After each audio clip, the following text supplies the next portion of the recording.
but Black back home on the road. But Black is home on the road this week. Literally, at home. He is staying in the Rancho Santa Fe home he has owned for almost 2 decades.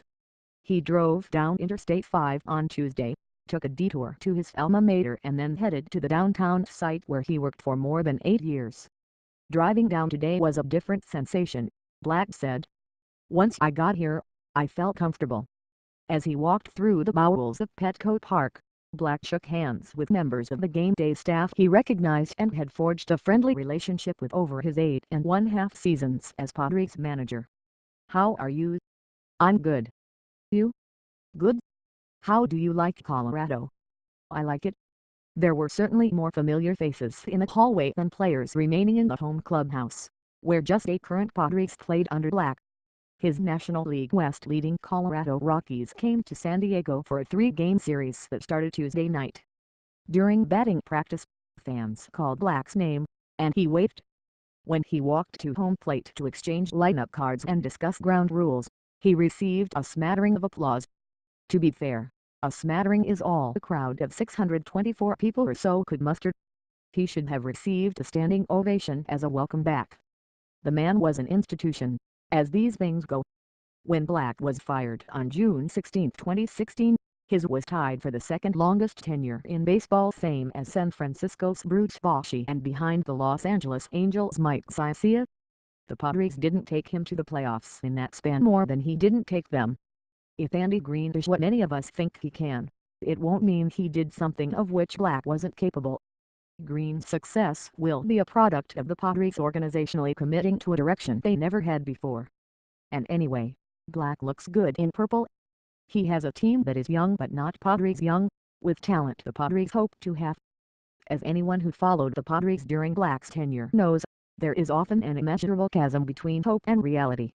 It doesn't mean the sight of purple on Black was not a bit jarring as he prepared to manage in the ballpark where he had so many times, though never from the vantage point he had Tuesday.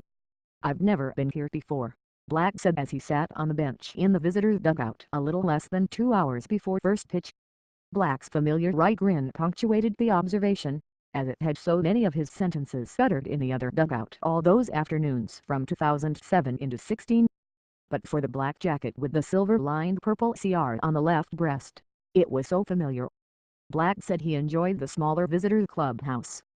"Dave Bacharach does a nice job," Black said of the visiting clubhouse manager at Petco Park. "I've seen Dave in the corridors, but I'd never been in his clubhouse. Over the years, I wasn't that curious."